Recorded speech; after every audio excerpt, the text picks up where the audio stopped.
Bismillahirrahmanirrahim.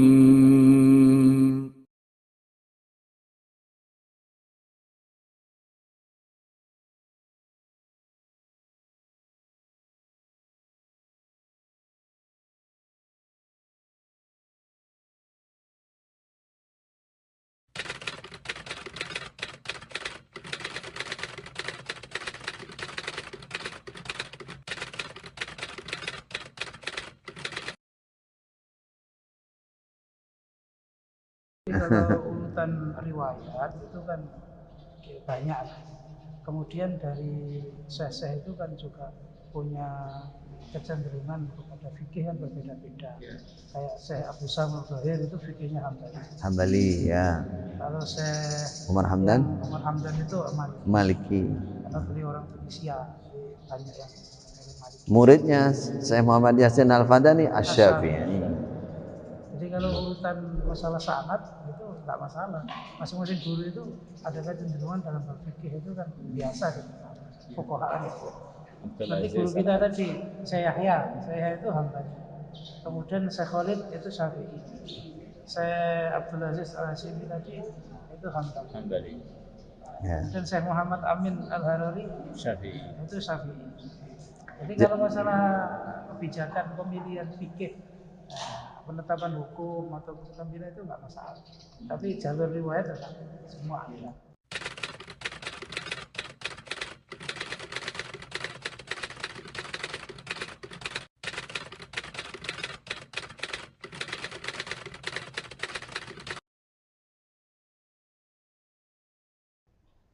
Kalau pengalaman kami nanti bisa ditambah yang lain.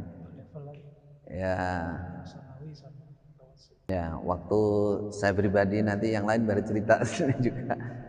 Jadi biasanya secara umum ya orang Ajam ya selain orang Arab lah itu agak lebih cara persyaratan itu tidak terlalu ketat untuk ma'had haram itu. Jadi waktu itu saya masuk di kelas 1 SMA kalau sini Sanawi. Itu waktu itu harus sudah hafal 250 bait Alfiyah Ibnu Malik Nausarabnya Alfiyah 250. Kemudian hafal Jurumiyah. Jurumiyah juga matan kitab Nahu yang paling dasar. Itu yang saya ingat. Itu syarat untuk ikhtibar qabul atau madrasah muqabalah kan itu waktu itu. Cuman karena kita orang Ajam tuh saya pribadi saat itu memang saya menghadap sendiri ke kantor di Ma'had Haram sana. Saya katakan saya sudah belajar Alfiyah tapi saya belum menghafalkan sehingga saya dapat dispensasi rukhsah. Nah itu jadi otomatis tes bacaan juga ya, bacaan hafalan ada kan minimal. Insyaallah waktu itu untuk kelas 1 itu saya 6 juz ya Allah ingat saya. 6 juz ya. 6 juz hafalan ya dari belakang. Jadi ya walaupun kelihatannya mudah tapi ya sulit juga ya, harus bisa membuktikan kemampuannya. Nah, waktu itu alhamdulillah saya masuk lulus tapi saya diturunkan disuruh memulai dari kelas 3 ya i'dadi. Gitu. Nah disitulah kita mulai belajar memperdalam ilmu. Kemudahan yang didapatkan saat itu kebetulan visa saya itu bukan visa talim, jadi visa biasa tenaga kerja, cuman tidak kerja di zaman dulu masih bebas, namanya orang-orang bilang visa hur gitu, visa merdeka.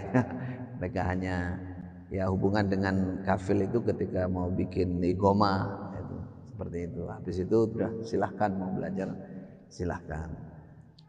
Adapun persyaratan-persyaratan ya seperti ijazah harus ada SMA ya, SMA waktu itu ya. Ya mungkin bisa dilengkapi yang lain.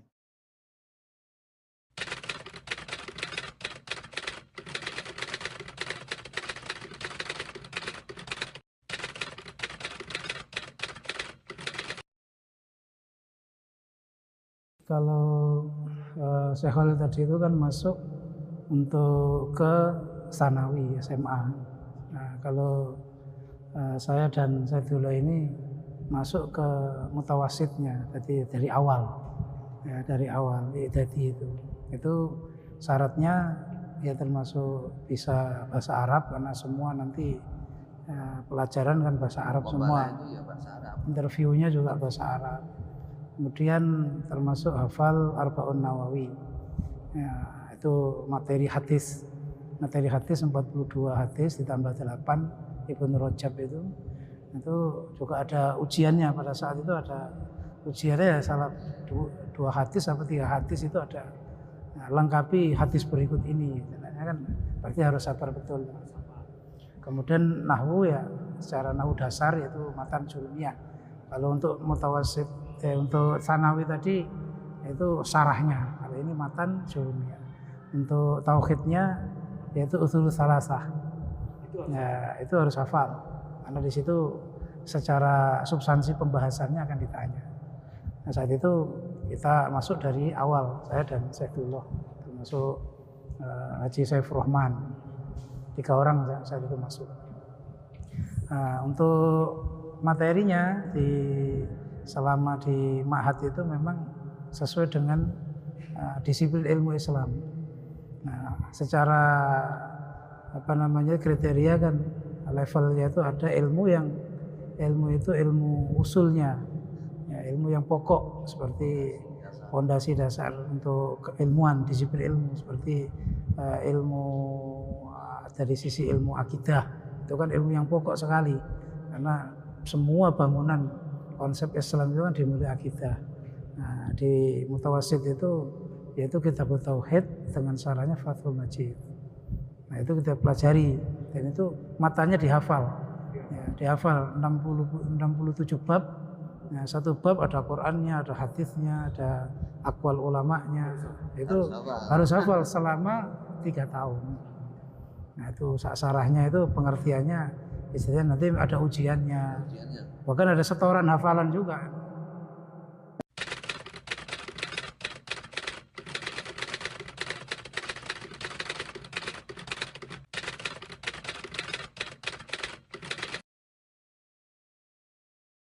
Bahkan seperti materi nahwu shorof, kemudian hadis sama saat itu tauhid itu kan hafalan. Nah, kalau setoran itu ya nggak ada, artinya kita setor ke teman itu nggak ada. Ya, ibarat mukafaah bulanan itu nggak dikasih. Nah, di sana itu ada mukafaah, tolib itu dikasih uang jajan lah. Kalau itu nggak hafal ditahan sampai setoran. Tasmi itu kadang kepada syekh, kadang kepada yang ditunjuk.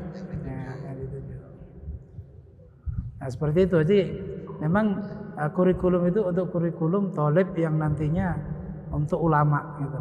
Program untuk menjadi ulama gitu. Jadi tidak hanya tadi imla ya, ikro kitab hanya membaca secara lafadznya atau tidak. Tapi harus dihafalkan materinya, nasnya itu, kemudian keterangannya, kesimpulannya, dan itu ada ujiannya. Faham, hafal. Kalau nggak paham, nggak hafal, nggak lulus ujian.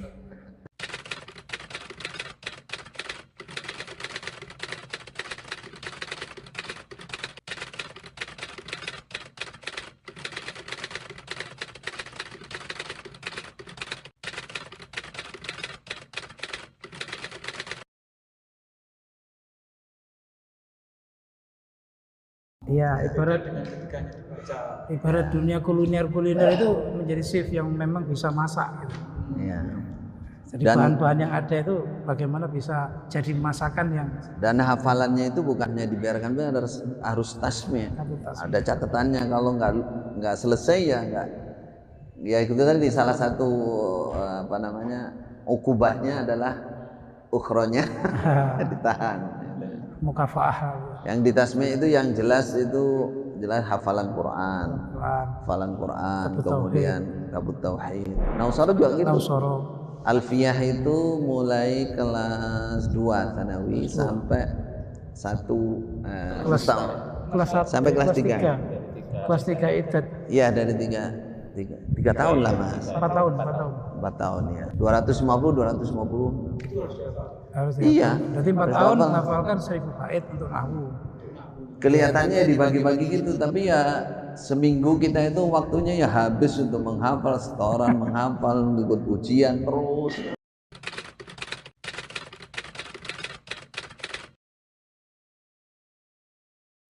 Ya berarti itu levelnya untuk mengkonsumsi makanan yang matang untuk awam nas.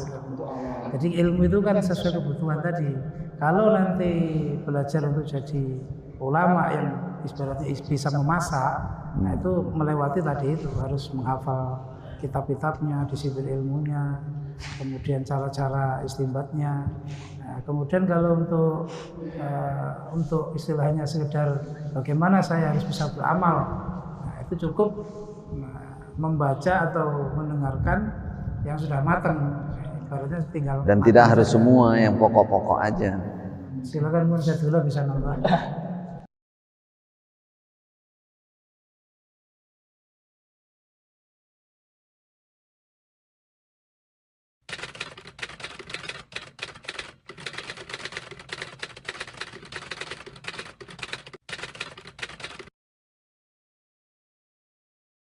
Kalau masalah syarat-syarat belajar di Saudi pada umumnya ya, itu tergantung kita mau belajar di mana. Bahkan setiap universitas standarnya juga berbeda-beda. Ada universitas itu yang mengharuskan interview, ada yang tidak, ada yang mengharuskan sudah bisa bahasa Arab, ada yang mulai dari nol pun bisa. Nah, di Ma'had Haram sendiri juga begitu, tergantung di level mana kita mau masuk. Ya, kalau misalnya kita mau masuknya di level yang paling rendah di I'dadi, ya seperti saya dengan Ustaz Aziz dulu ya, syaratnya ya lebih relatif ringan ya, paling cuma bisa bahasa Arab, terus untuk syarat nahwu ya cuma jurniyah, syarat akidahnya cuma usul salasah, hadisnya cuma arba'un nawawi, kemudian untuk fikih yang penting ngerti dasar-dasarnya fikih itu saja. Nah kalau hafal Qurannya cuma 1 juz, cuma 1 juz saja, juz amma itu. Itu kalau di Ma'had Haram. Adapun bagaimana cara belajarnya, kurang lebihnya ketika kita sekolah di Indonesia lah sama. Artinya setiap materi itu ya nggak hanya kebiasaan kita ngaji, pokoknya ngaji khatam selesai, itu tidak. Artinya setiap materi pasti akan ada tuntutan ujiannya. Nah, apakah yang ujiannya secara tertulis ataupun ujian secara lisan, semuanya ada ujian yang sifatnya hafalan, ada yang sifatnya cuma pemahaman saja, itu juga ada, semuanya ada.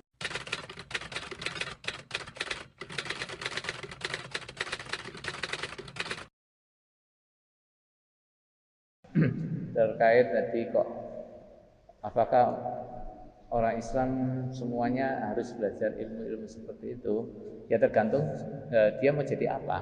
Nah, ibaratnya tadi kalau Ustaz Aziz mengatakan seperti di restoran ya, nah dia mau seperti apa, mau jadi apa ya. Kalau dia cuma mau jadi konsumen saja, ya dia nggak harus tahu seluk-beluknya orang masak. Ya, yang penting dia punya uang, ingin masakan ini bisa langsung beli gitu ya.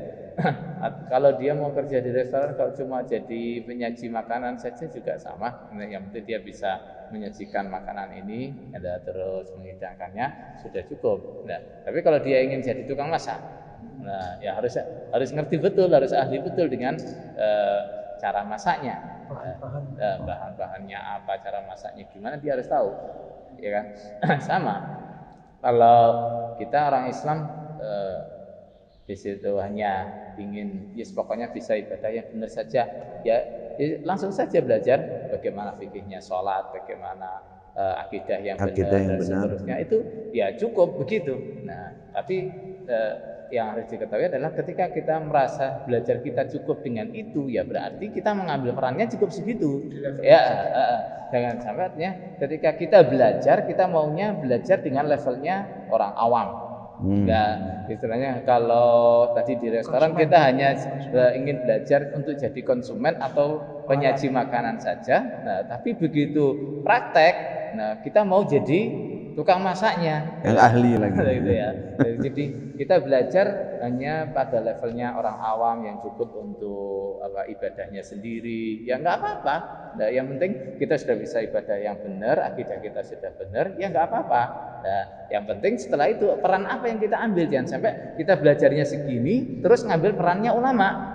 Ya, udah belajar berani berfatwa, berani menyimpulkan hukum sendiri, menyalahkan ulama, mengkritiki ulama, itu artinya mengambil peran yang di luar kapasitasnya.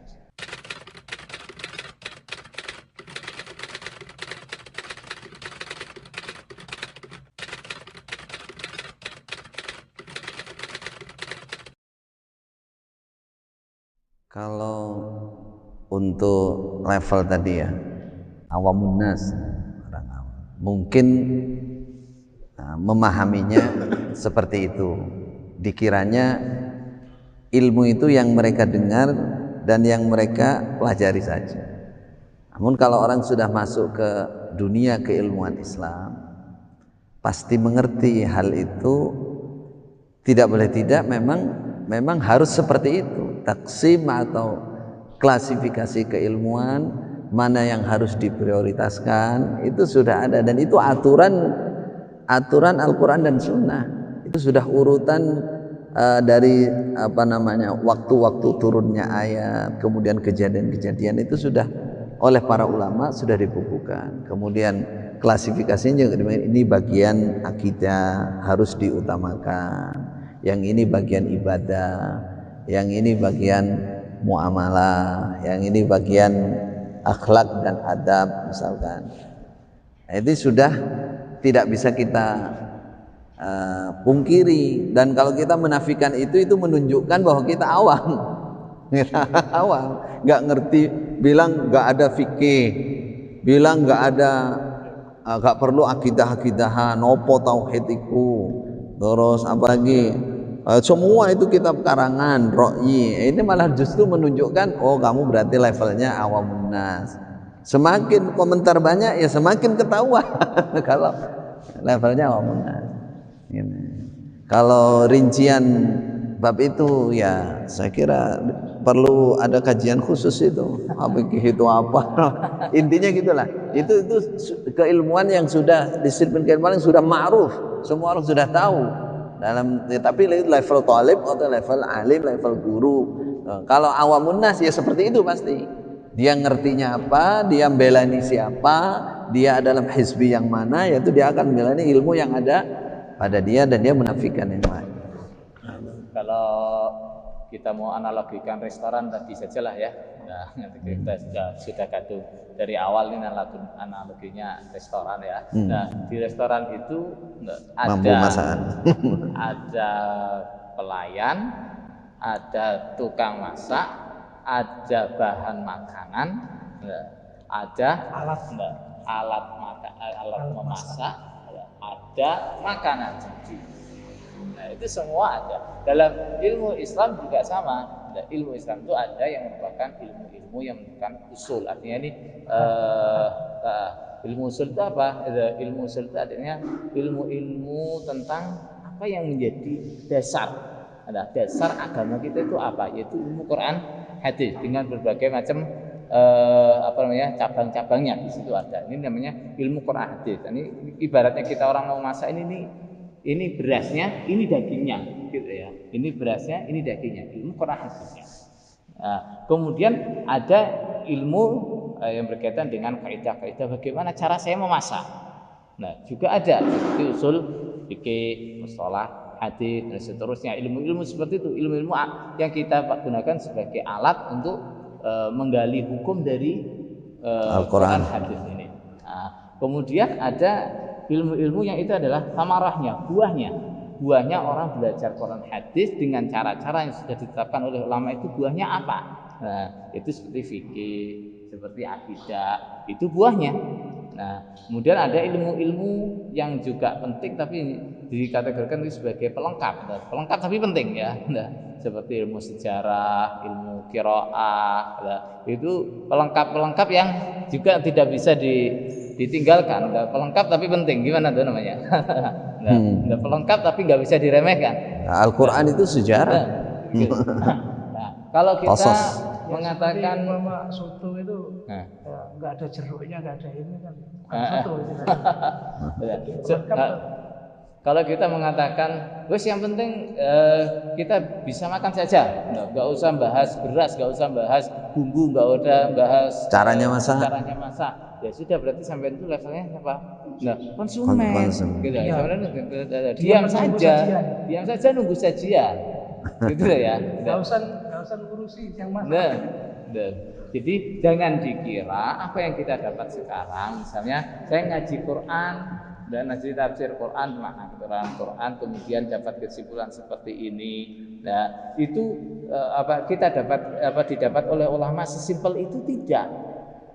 Ulama sampai pada kesimpulan itu mereka melakukan kajian. Sehingga ayat ini bisa ditafsirkan begini, ayat ini bisa disimpulkan begini, itu melalui kajian. Nah, kita saja yang terimanya jadi, gitu loh ya. Kita saja terimanya jadi. Nah, sehingga kalau kita pasrah, sudahlah kita nggak usah belajar yang lain-lain. Ya sudah, berarti ya pasrah cuma segitu aja yang kita terima. Jangan mengembangkan, jangan berfatwa dan seterusnya, jangan. Nah, apalagi terus ngkritiki ulamanya, jangan. Menyalah-nyalahkan ulamanya, jangan. Bukan kapasitasnya. Nah. Jadi menurut ahli ilmu seperti Imam Ghazali itu membagi klasifikasi ilmu itu kan ada usul, ada wasail, kemudian ada mukammilat. Usul itu ya seperti ilmu-ilmu yang pokok, ya pokoknya Quran dan hadis secara nas, kemudian ketauhidan itu kan hal yang pokok. Nah, itu yang wajib memang harus diketahui. Dari situ ada ilmu wasail. Wasail itu yang ilmu yang membantu untuk memahami Quran hadis seperti bahasa Arab, usul fikih, mustalah hadis, ilmu untuk melengkapi. Bahasa Arab aja sudah 12 macam ilmu. Dari mulai nahwu, shorof, badi', ma'ani, bayan, kemudian balaghah, itu masuk ke qawafi, arud, khot, insight, 12 macam ilmu sendiri. Nah, ini kan ulama kalau memang nanti menarjetkan dirinya jadi ulama harus melalui itu. Nah, itu wasail. Terus ilmu mukamilatnya yang menyempurnakan, maksud tadi ilmu bicara, ilmu qiraat. Qiraat satu ayat itu masuknya ke kategori mukamilat, melengkapi. Seperti orang mau mentafsirkan Al-Quran, dia kan harus membandingkan ayat dan ayat, termasuk bacaan yang mutawatirah, yang masyhur, yang yang syadz, itu harus dibandingkan. Nah, ini kan jalan para ahli ilmu yang harus dilalui. Dan tanpa itu tidak akan bisa jadi ulama. Tapi bisa merasa jadi ulama. Ya, bisa. Atau mengaku melabel diri. Sebagai ulama. Secara keilmuan dia harus melalui semua jalur. Iya. Tarjun najata wa lam tasluk masalika. Bagaimana kamu ingin sukses tapi kamu nggak mau lewat di jalannya? Kaifa yajri as-safina 'ala al-yabis? Ala al-yabis. Jalan di darat apa bisa? Jalannya di laut. Segala sesuatu harus melewati jalannya.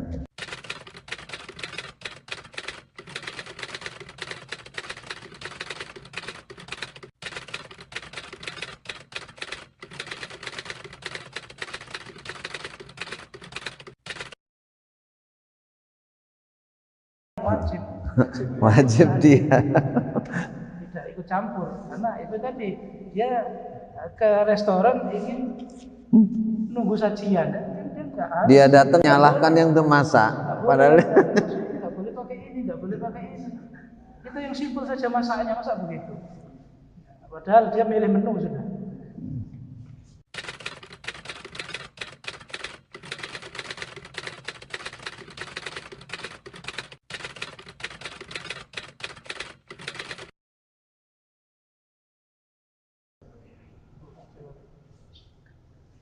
sebenarnya pembicaraan masalah sanad itu berkenaan dengan masalah hadis terutama, dan itu perjalanan para ulama itu adalah sifatnya adalah kehati-hatian, jangan sampai menerima hadis palsu dan riwayat-riwayat yang tidak sahih, dan itu sebelum hadis itu dibukukan. Itu aja aslinya, untuk menjaga kesahihan atau keabsahan kebenaran ilmu yang kita terima. Makanya Abdullah bin Mubarak mengatakan al-isnadu minad din laula al-isnad laqala man syaa ma syaa. Beliau Abdullah bin Mubarak hidupnya kan masih zaman tabi'in, dan secara umum hadis belum terbuka, apalagi sahih dhaifnya belum ada koreksi. Jadi umumnya orang menyampaikan hadis ya hafalan saja.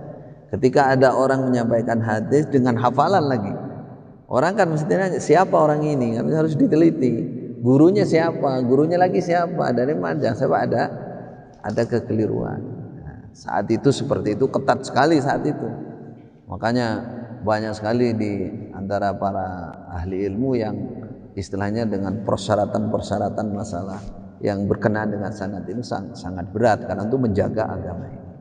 Nah, setelah kitab-kitab itu, hadis itu yang terutama hadis-hadis yang menjadi rujukan sekarang kita kenal dengan kutubus sittah dan lain-lain itu sudah terbukukan, apalagi para peneliti hadis, kritikus hadis juga sudah menilai mana yang sahih. Itu ini jadi bukan satu hal yang mutlak, dan karena ini hanya sebagai apa ya, adab, tradisi, adab, atau bahasa kita bisa juga ya semacam ijazah kalau di sini. Jadi kalau orang ngaku muridnya ini apa buktinya, gitu.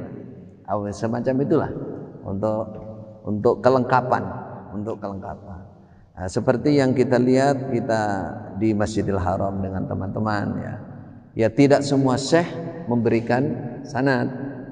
Jadi kalau sudah seperti kita datang ke syekh misalkan Abdurrahman Al-Ajlan, saya pernah datang tuh, beliau mengatakan aku nggak nyimpen sanad, sing nyimpen sanad itu lah nanggone Syekh Yahya.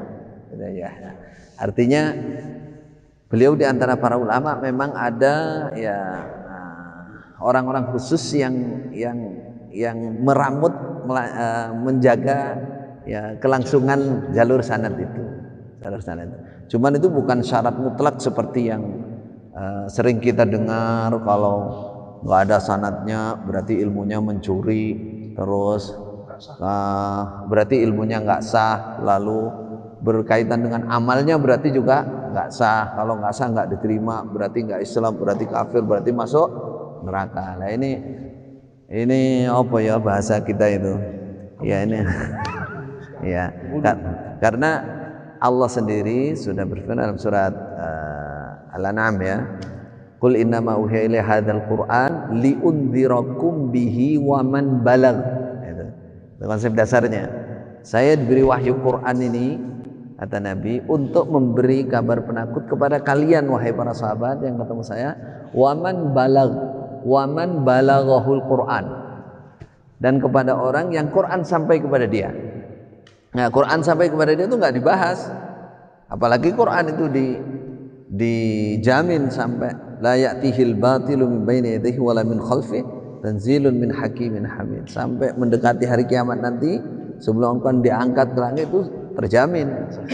Siapa yang dia kesampaian Quran, memahami Quran dengan benar, dengan cara yang benar yang sudah ditentukan oleh para ulama, dia memahaminya benar, mengamalkannya, yaitu dapat jaminan.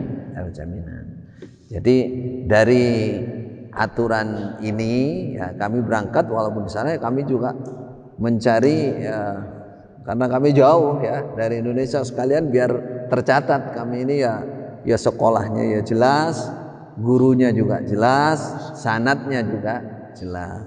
Yang kami dapatkan sanad itu ya, mohon maaf, bukan hanya dari jalur Syekh Umar Hamdan. Kita punya banyak guru, banyak jalur sanad. Nah, yang contohnya kita dari Syekh Yahya, kemudian Syekh Al-Harari. Syekh Al-Harari yang beliau ada Muhammad Amin Al-Harari itu guru sepuhnya Madrasah Darul Hadis. Kemudian kita dapat juga dari Syekh Ali Adam, muridnya Syekh Al-Harari. Kemudian kita juga dapat dari Syekh Abdul Aziz tadi At-Tambakti, kemudian dari Syekh Khalid Tristani, lalu dari beberapa syekh yang lain lagi. Yang kalau masalah sanad itu ya kita ada yang kita itu mulazamah, memang berguru, ada yang hanya sekedar ijazatul riwayah. Tapi secara dunia keilmuan itu sudah diakui sebagai murid, sudah mendapatkan ijazatul riwayah. Oh iya, karena itu kan sudah penyerahan resmi, dan itu ada tanda tanganan khatamnya. Jadi kalau ada orang ngomong saya punya sanad, pertama yang harus dikoreksi itu sanadnya mana tulisannya, itu satu. Ya, kemudian kalau sudah menunjukkan tulisannya, itu kan dimungkinkan juga ada orang pendusta yang ngambil aja nama orang itu. Ini harus menunjukkan dari kitab apa nih? Dari kitabnya siapa? Dari sabetnya siapa? Seperti misalkan Syekh Yahya itu Najmul Badi, Syekh Umar Hamdan itu ada kitabnya, Majma'ul Wuhdan fi sanati Syekh Umar Hamdan. Syekh Umar Hamdan itu ada kitabnya. Nanti tulisan ini dicocokkan dengan kitab ini. Nah, kemudian ketika ditanya lagi mana penyerahan dari Syekh yang punya kitab ini, kalau sudah ada penyerahannya, tanya lagi mana tanda tangannya, tauqi, nah, sudah mana stempelnya. Kalau zaman kami ini sudah ada dua-duanya, stempel, tauqi, itu harus tanda tangan harus ada. Nah, baru itu diakui, oh iya ini memang muridnya Syekh itu. Itu sudah adab tata cara orang mencari ilmu. Nah, kalau mau dihitung yang sementara ini dibilang 2 kontainer, kami dibilang nyombongi para ulama sebelumnya, itu kalau bisa kita bilang itu pertama itu iftirak kepada kami, karena masalah takabur, sombong itu bukan sifatnya orang iman, dan itu tidak apalagi orang ketempatan ilmu sama sekali tidak ada terbersit seperti itu. Nah, kalau Anda ingin jawaban ya dari jalur sanad yang kami miliki ini, bukan hanya 2 kontainer kalau itu diwujudkan kitab tenan. Karena bukunya sudah ratusan. Ya, hampir 300 kitab. 300 jalur sanad ya, jalur sanad. Itu pun tiap satu sanad itu bisa berapa puluh kitab.